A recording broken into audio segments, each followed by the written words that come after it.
And on Sunday mornings, I would give a sutra lecture. And I always prepared a story or two, because stories are like dessert. You know, if you're willing to sit through the sutra, you'll knowing there's dessert coming, you'll listen to the sutra. There's a story coming. So one day, I had a big project, and I didn't get my story together. I hadn't found it yet. And so here I am, got 20 minutes to go. It's the end of the sutra lecture, time for dessert, time for the story. And I didn't have a good story that connected. And so I took a risk.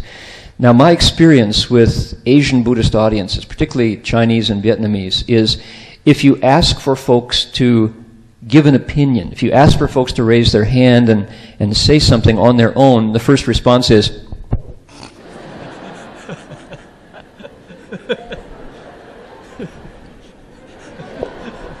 they don't do what Westerners do. Westerners, pick on me, I got an opinion, ask me, okay? Right? By and large, that's pretty much the case. So I'm used to that, and so you work with that. So at this, I had no story, and I thought, well, let's try it. So I said, now we've been talking about Pure Land practices today. Is there anybody here, anybody today, who maybe has a story, who maybe has an experience with what we say Wangsheng, going off to rebirth? 6 hands shot up in the air from people named Zhang and Li and Chen and Lin. Call on me, I have a story. Well, sure, Lin 先生, 你先说嘛. Mr. Lin says, couldn't believe it. Now, who is Mr. Lin? He's a Silicon Valley high-tech engineer. He's a whiz kid, right? He graduated from Caltech and is earning, 6 or 7 figure salary working at Sun Microsystems. So he says, yeah. Oh, he couldn't believe it. We live in a condo down in Santa Clara, and Mrs. Lee was our next door neighbor. She was old. Everybody liked her. We would see her when we took the garbage out, kind of, where we'd smell her when she was cooking, and she's a vegetarian. We all knew that. And we could sometimes we would hear at night, she was hitting her wooden fish and reciting Namo Amitabha. We all knew that. She was a nice lady. We liked her a lot, but we didn't, I was busy and my wife was busy. But we didn't hear from her for about 3 days, and we noticed that nobody had taken the garbage out. So we were worried, we were concerned, and so we kind of, knocked on the door and didn't hear. So the door was open, we pushed our way in, and we went in and found her on the bed, sitting upright, wearing her Buddhist robes, with her wooden fish in her hand, a smile on her face, stone cold dead. And there was this fragrance in the room. She had this gentle smile, sitting there with her wooden fish. She had died, happily. We couldn't believe it, because we'd heard about this Pure Land. I mean, we'd been coming here for a couple of years, but I'd never seen it. Amazing. And everybody in the room goes, oh. Right? Okay, so now Mr. Wang over here is Miss Wang. Miss Wang says, yes. Miss Wang also is a coder, and she writes code for HP, for Hewlett-Packard, and she says, oh, unbelievable. She says, incredible. She says, me too.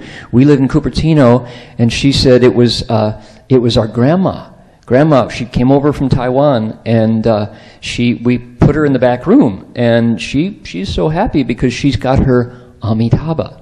And we're kind of Buddhist, we're kind of Buddhist, Christmas and Easter Buddhists, we go Buddha's birthday, and but we didn't really think much about it until one day Grandma said, I want you all to come, call all the kids, get them all here.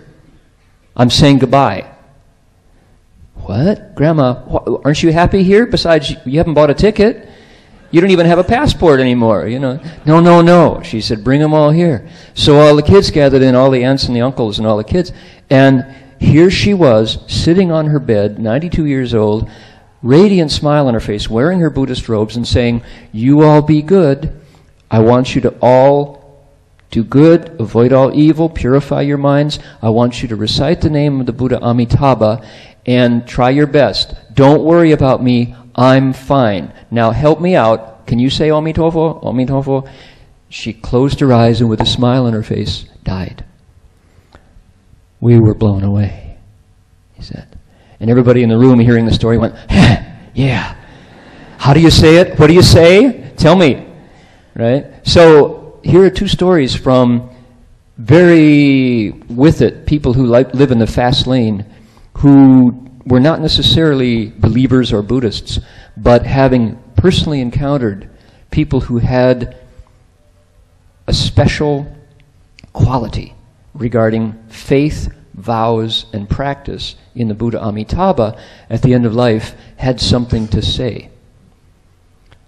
Dylan Thomas, right? Rage, rage against the dying of the light.